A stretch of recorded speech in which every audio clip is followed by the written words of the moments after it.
Hello, everyone. I'm Traci Arieli, end-of-life doula and founder of Comforting Closure.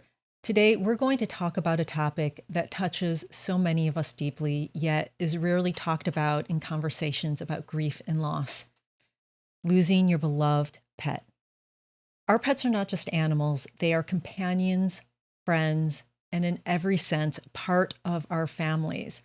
They give us unconditional love, laughter, and comfort, asking for little in return. And when it's time to say goodbye, the void that they leave behind can feel as vast and deep as the love we had for them. To help us navigate this topic, we have Maryglenn Warnock from Paws to Remember, an organization dedicated to helping pet owners honor and celebrate the lives of their pets. Together, we're going to explore the unique nature of pet loss, the services and support available to grieving pet owners, and how to find healing in the wake of such a profound loss. Maryglenn, welcome, and thank you for being here. No, Traci, thank you so much for having me. I so appreciate it. Could you share what inspired you to create Pause to Remember and how that experience shaped the way you support others through Pause? Oh, absolutely. Thank you for the question. To tell the story, we have to rewind back to May 13th, 2001. That was the day that I realized a lifelong journey and acquired an Old English sheepdog puppy. I named him Garcia. And Garcia was probably one of the worst, most ill-behaved dogs to have ever lived. But I loved him like I gave birth to him myself. We had, I'd like to say it was an 11-year love affair, but it was more like an 11-year power struggle. Garcia was the absolute center of my world. I relished the time that I had with Garcia. He was my first pet as an adult, and I loved him like he was my child. When he passed away on June 6th, 2011, I fell apart. There was absolutely nothing in this world that could have prepared me for what it was going to be like to lose Garcia. And it wasn't just the loss of Garcia that was so painful and hard. I felt like in so many ways I had lost my identity. I'd identified as Garcia's mother for so long, and suddenly I found myself not Garcia's mother anymore, and I was just absolutely lost. I finally, after grieving for months and months and months, I sought the help of a professional therapist who coincidentally was also and is also an Old English sheepdog owner. And slowly but surely, I was able to navigate my way through the grief. At that point in time, I had this idea because I knew I wasn't alone. I'm surrounded by wonderful, caring dog and cat people. And I knew I wasn't the only one who had struggled mightily. So an idea began to form that I would help people who had gone through this horrible, life-altering event. And I didn't know what shape that would take until 2017. I lost my father. And I realized, and I'm not ashamed to say this, but I realized that I grieved more deeply over Garcia than I did over my own father. And I realized it was time to do something about this thought. So I went through the Association of Pet Loss and Bereavement. I became certified to be a pet bereavement counselor. I founded a company called Paws to Remember, and that's why we're here. I love that story about Garcia, and I know that on your website you actually have a picture of him, and he's such a handsome fellow. I mean, he's gorgeous. Thank you. And I think that this episode is going to be a little bit different than the ones I usually do, because usually I don't talk a lot about myself, but I think with pets, all of us who've had pets and who've lost those animal companions are so deeply affected by it. And, so I'll be talking about the love, I call him the love of my life. Sorry, Oren.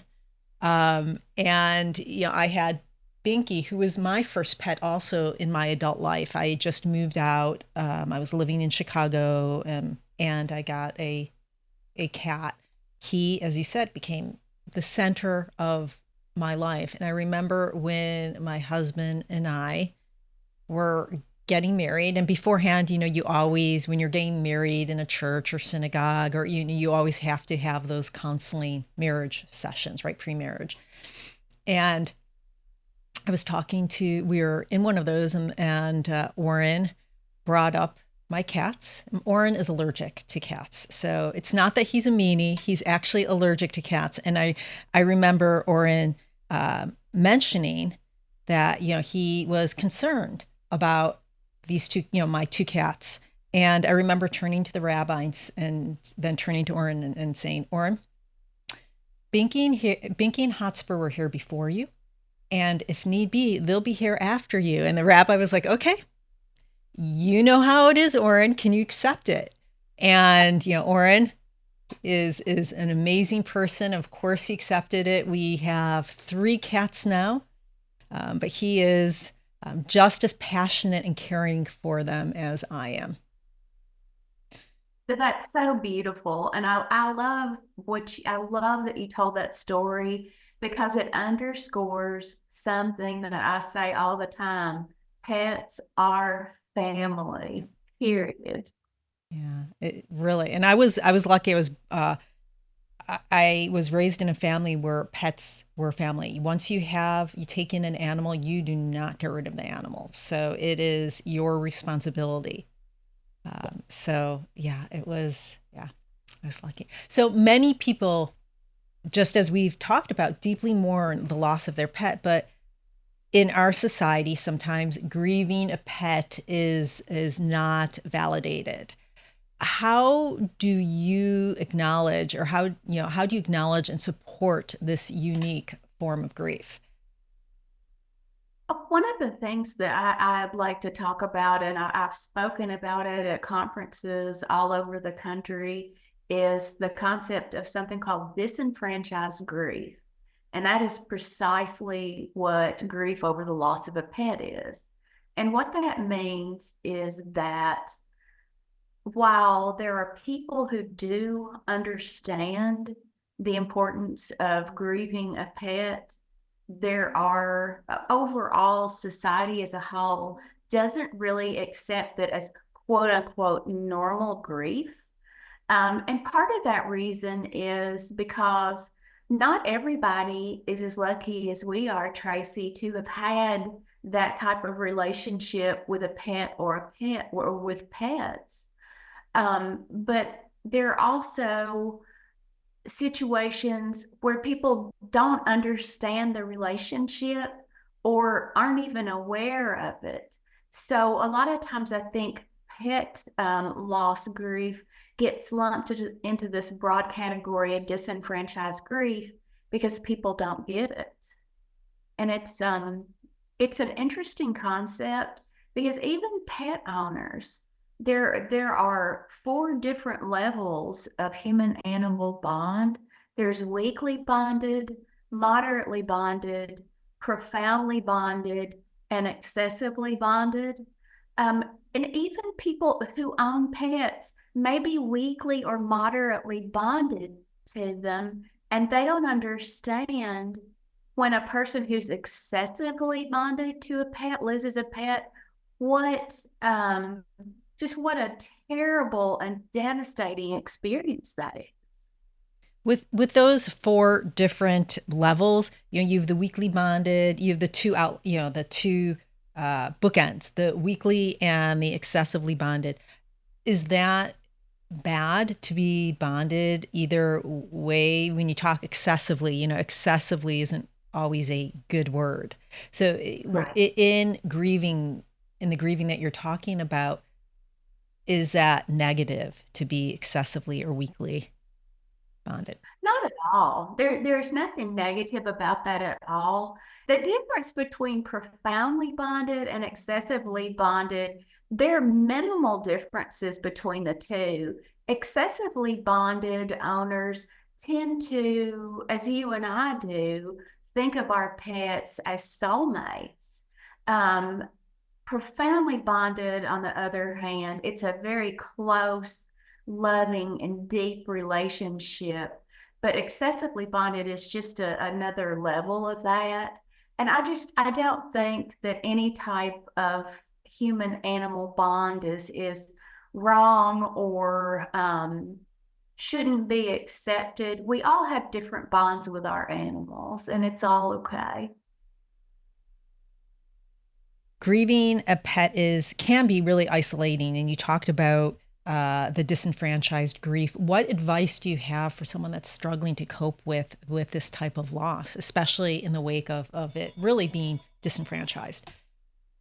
Oh, absolutely. It's such a wonderful question. I think the most important thing is to find supporting friends who get it and talk to them. Finding a support network in the midst of grief, I think, is crucial. It's very, very important to know that you're not alone. And it's very, very important when you're grieving to feel validated.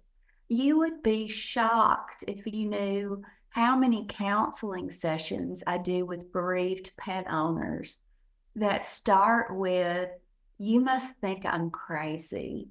You must think something is wrong with me. I know this isn't normal. I don't understand why I'm taking this so hard."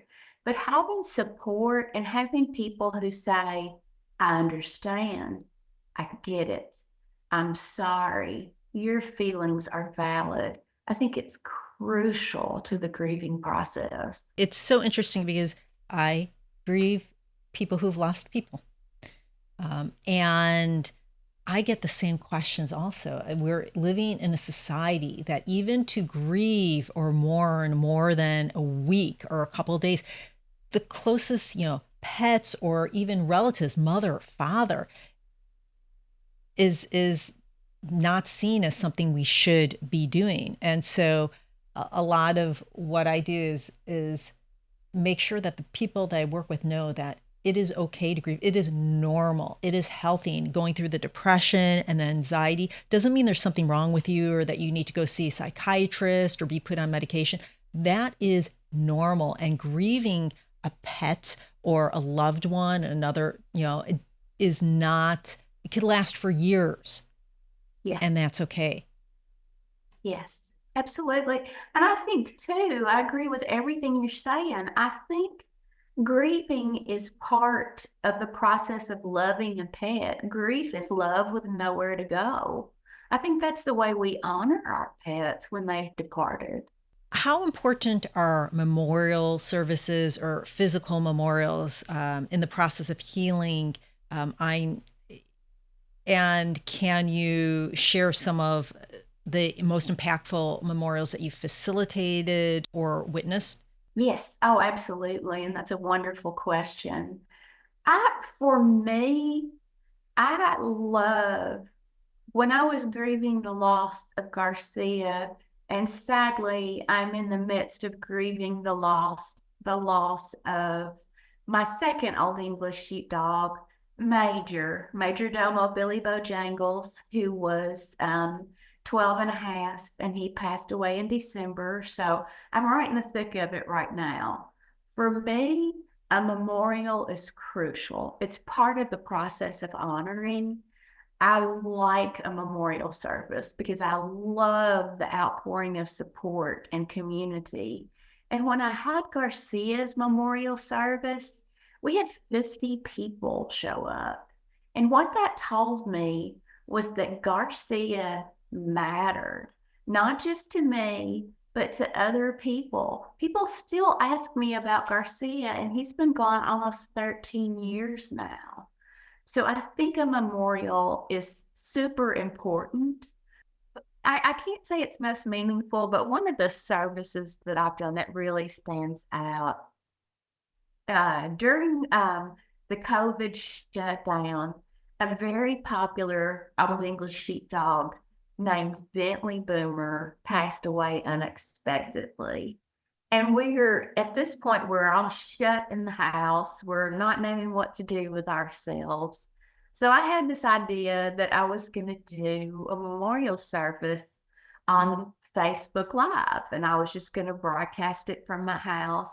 We had several thousand people watch our memorial service, and it told me, number one, how it reminded me of why I love pet people so much, because they get it.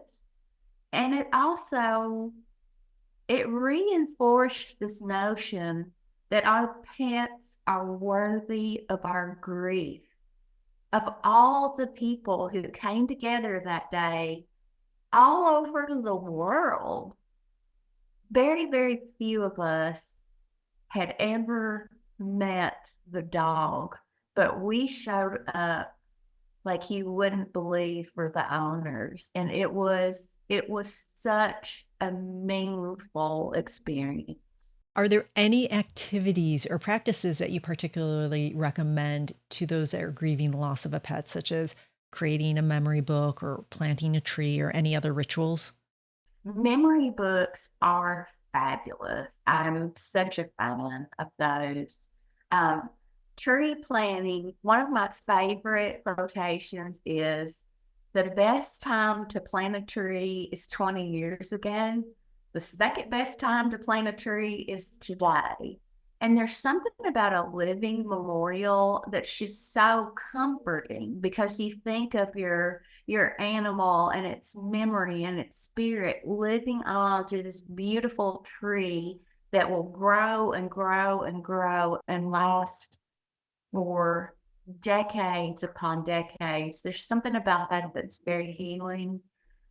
One thing that I love too is donating to a cause, whether it's an animal related cause or something else near and dear to your heart. Upon the loss of a pet, that's a great way to honor the pet. So I love the tree concept, also planting a tree, because that's really part of your pet, and you remember your pet when you see that plant. But people are actually using their pet cremains, or some people do termination of their pets, which is composting of the pet. And that way it's really healthy for a tree. It has those nutrients, and there are actually, if you're using cremains, which really they don't have any plant nutritional value, there are things online that you could mix with that and help the tree grow, or the plant grow. So I think it's a great concept. Yes. There's actually a wonderful company in South Florida called Kiribio, Kiribio, and they do just that. And I think it's so beautiful. Thank you. I'll have to link out to them. Thank you for that.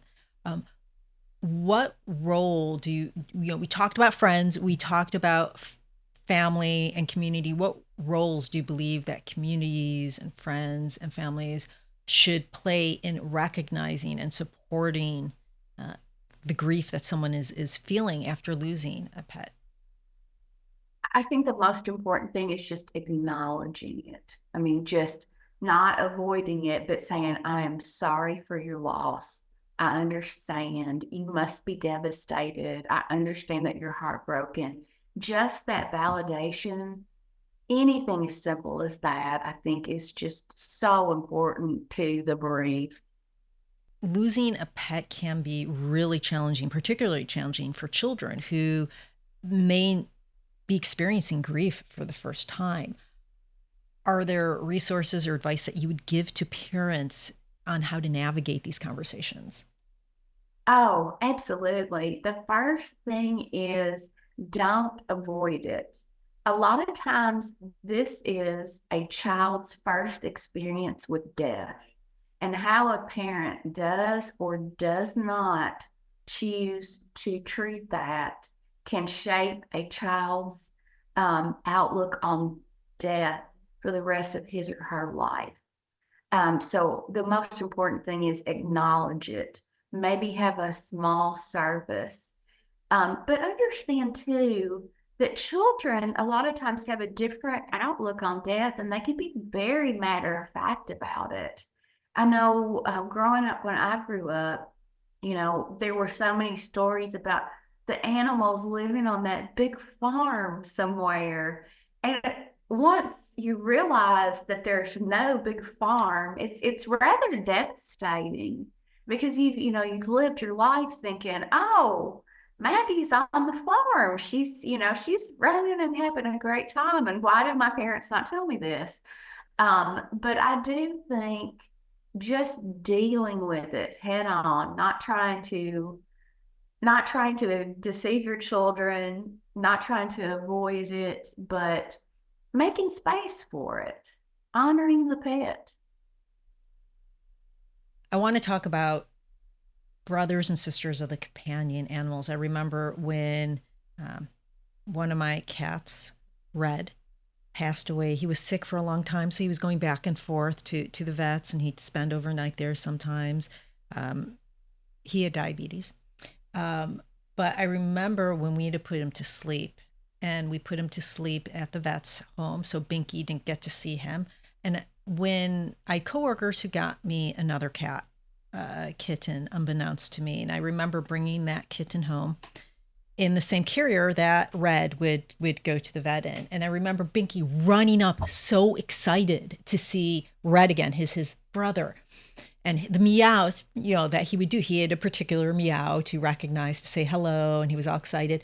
And as soon as he looked in there and saw the other little kitten, I remember him looking at me, turning, and the sadness in his eyes, because he realized that Red wasn't coming back. And yeah, I just remember that look. And he was depressed for months after that.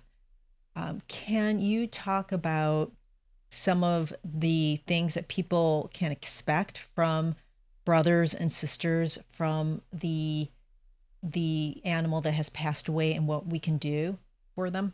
Oh, absolutely. And I love that you told that story. It's absolutely heartbreaking, but it's something that's very, very important to talk about. And it is that our animals grieve as well, and they grieve deeply.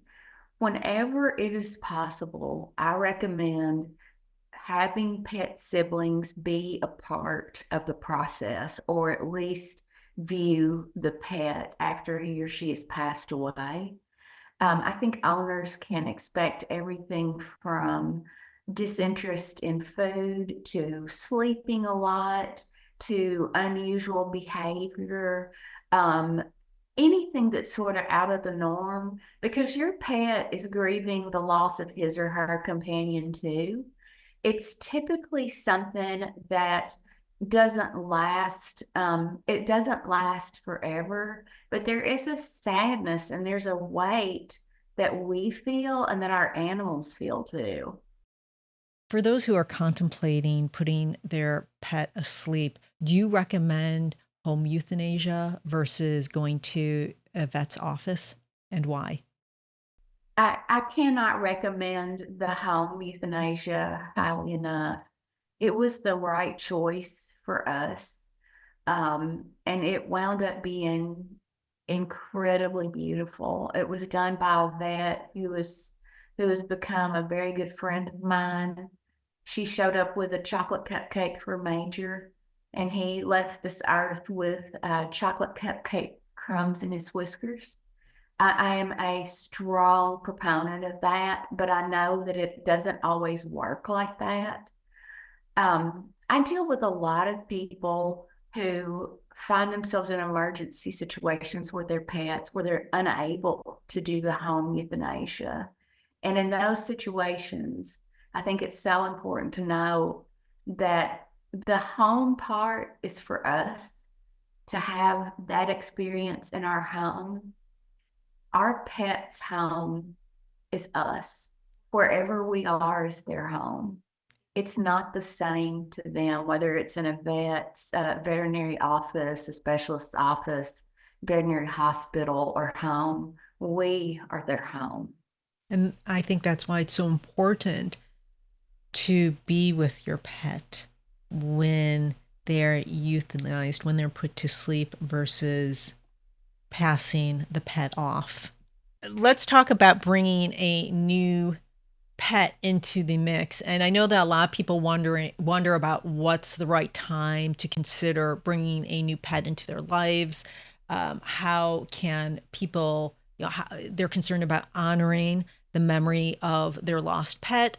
And then if you throw in if they have children or if they have another companion animal, there are things that they can do to make sure that everyone is ready. Can you talk about that?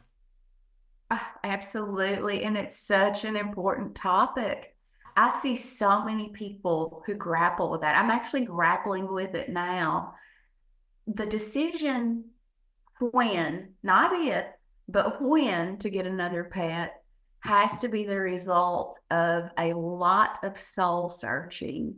And I maintain that people know when the time is right. There's no timeline. Some people are able to get another pet the next week. Some people wait years. Some people wait months. You know when the time is right, and it can't be as a band-aid for the grief. That is the only thing I caution against. It isn't fair to the pet. It isn't fair to the owner. If you do it before you've taken adequate time to grieve the pet you've lost, I think you're going to find yourself in a really difficult situation. And unfortunately, I say that as somebody who experienced it. I acquired Major about 3 months after I lost Garcia, and it was way, way, way too soon. It works out, but the first 3 to 4 months that I had Major, I really had a hard time bonding with them, and it was so hard. I remember crying to my husband one night and saying, I don't think I'm ever going to love another pet. And then one night my husband was away on a business trip, and Major had what the vet calls garbagitis, and he was sick, and I had to take care of him. And I felt so hard for Major that night, just his need for me.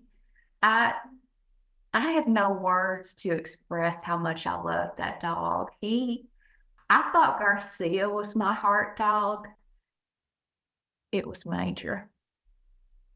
Does Pause to Remember engage in any educational outreach or partnership with vets or other organizations to really raise awareness about the importance of mourning and to help with support? Oh, absolutely. We work with rescues all over Middle Tennessee.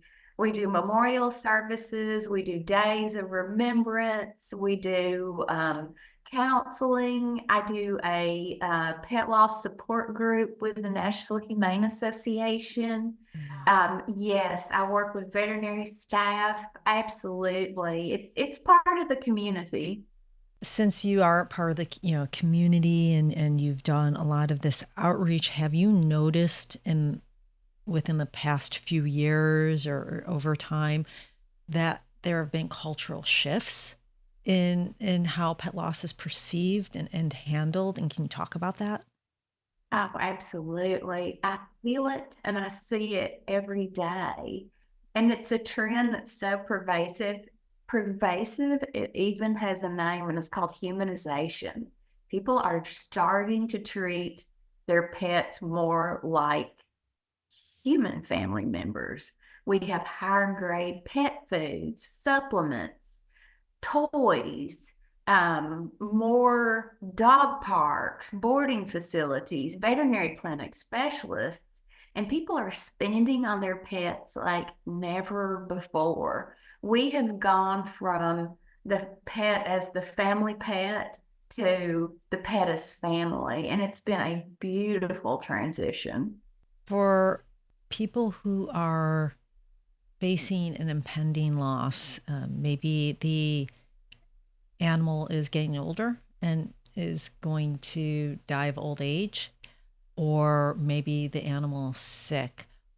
How can people prepare for that? That's such an important question. Thank you. We all face that towards the end of an animal's life, and it too has a name, and it's called anticipatory grief. It's anticipating that day before it comes. The best thing I can tell anyone who is dealing with anticipatory grief is that there is one way through grief, and that is through it. Don't deny that you feel it. Don't try to work around it. Don't distract yourself from it, but get right in the middle of it. Take, even if it's a few short minutes a day, to feel your feelings about the impending loss of the pet. It is part of the process. And I think one of the things that's so hard for us as pet owners is we feel like when this anticipatory grief comes upon us, we feel like we're squandering our time with our pet because we should enjoy being with the pet. We should enjoy all of his or her days. But anticipatory grief, like loss, is a part of the journey. Just being authentic about it and being real about it and feeling it is crucial. I know that in the human world, that doctors have a real difficult time talking about grief and talking about death. Um, and so it's really not talked about in your world with vets.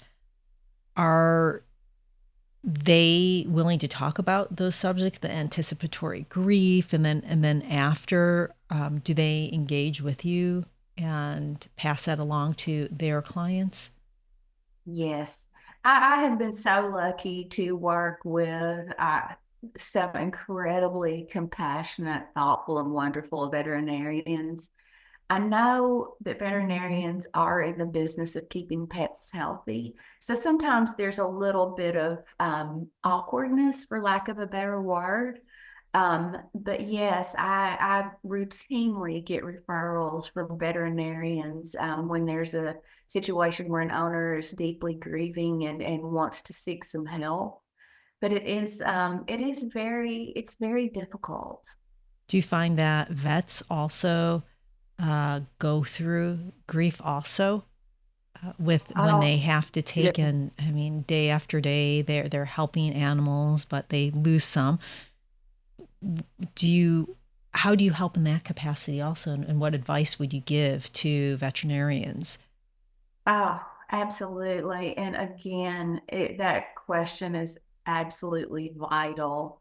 Animal care workers, veterinarians, people who work in rescue have such a high rate of burnout because their jobs are so incredibly demanding. They're demanding physically, they're demanding mentally, and they are demanding emotionally. I routinely speak to veterinary offices and veterinarians about grief, about dealing with grief, about how to address the loss of a pet with clients. That's one of the things that's been most surprising about the work I do with Paws to Remember. For whatever reason, when I founded the business, I was so focused on individuals and families that I neglected to realize how much our animal care workers and rescuers are suffering. There's one group I work with in particular, and they deal with elderly pets, and they lose animals every week, and their staff is just, I mean, they're just mired in grief, and it's so important to give them a space to talk about it because a bond with an animal isn't limited to the owner. We can be deeply bonded with an animal that we take care of. We can be bonded with an animal that we see online. The bond is not always on their pet. What range of services do you offer to provide owners, coping mechanism and to really support not only owners, but vets and other animal care workers? I offer two distinct services. One is pet bereavement counseling, which I do for individuals, couples, families, and groups. And I also officiate pet memorial services and celebrations of life. So those are the two prongs of Paws to Remember's outreach. Are there going to be any changes to Paws to Remember? If you look ahead, are you planning any new services or any new offerings?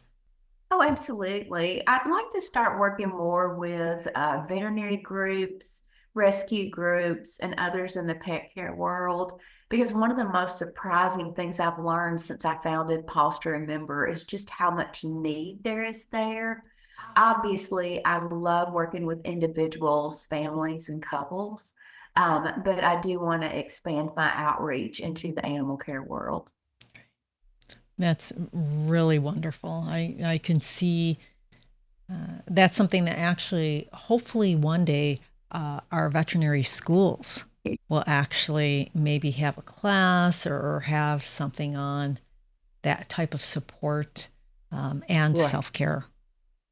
I'm so pleased to report that I believe it's the University of Tennessee offers a social work, a veterinary social work degree now. Wow.